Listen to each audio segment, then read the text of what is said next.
So, Sam, why do you think We Out Here is such a magical place?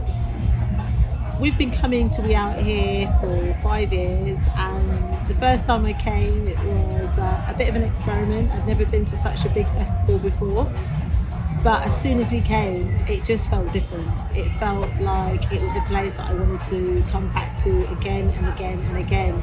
And it was because I felt really comfortable. I felt really at home, and I saw a lot of people that looked like me here, a lot of black and brown families and women, and it just felt like a really special place because I felt at home. So, I love coming, and hopefully we'll always be coming for years to come. Amazing. And what do you think is so magical about music?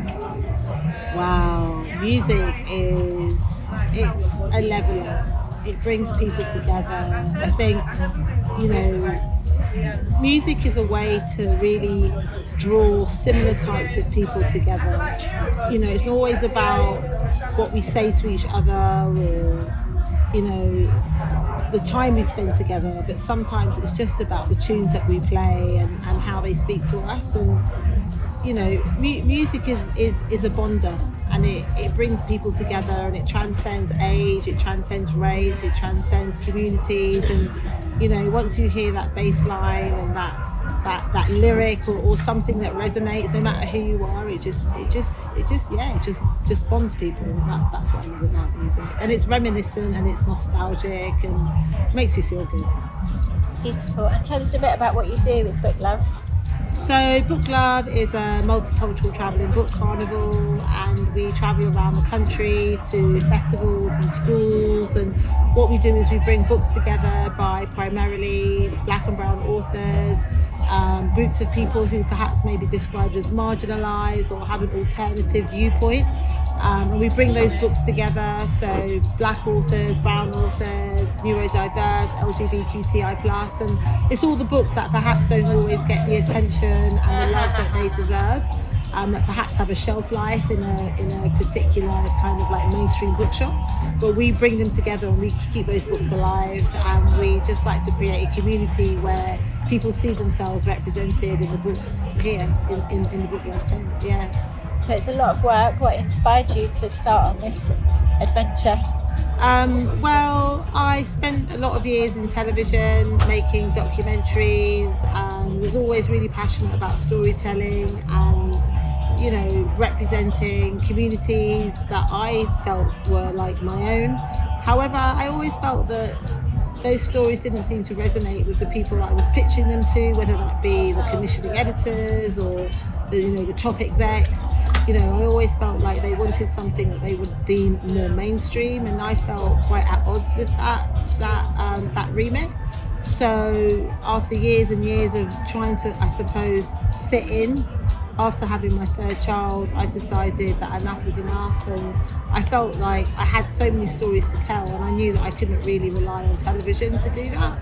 And my children are mixed race, I'm mixed race, and I really wanted to find books that were representative of us and our community.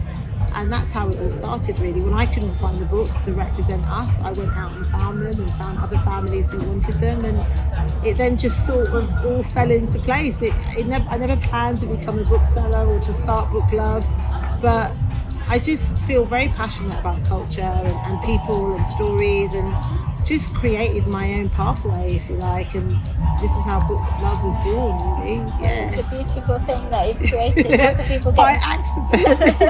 Yeah. That's the best way. It is, it really How is. can people get involved and stay in touch?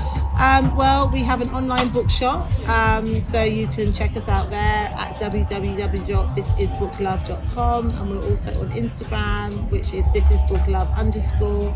And we're always looking for people to come and volunteer, really keen to find people who have got an expertise, especially around funding or how to scale. We're at a point now where I've been doing this for a really long time, and whilst it brings me a lot of joy and it's really important work, I do understand as well quite acutely that I can't just do this like this on my own anymore. Yeah.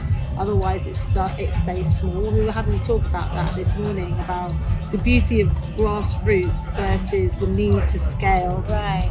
and that's where I'm at, a really interesting crossroads, and really kind of looking for any support that anyone could offer.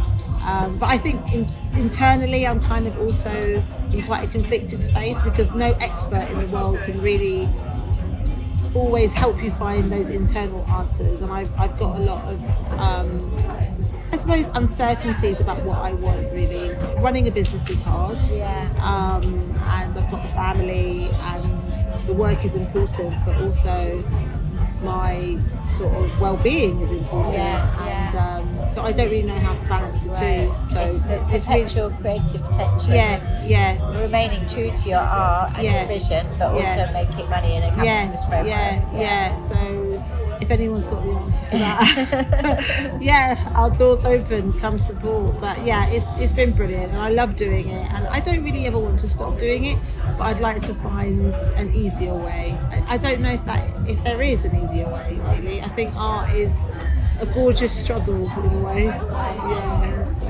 Thank you so much, Sam. That's okay. Thank you for everything you're doing. Thank you.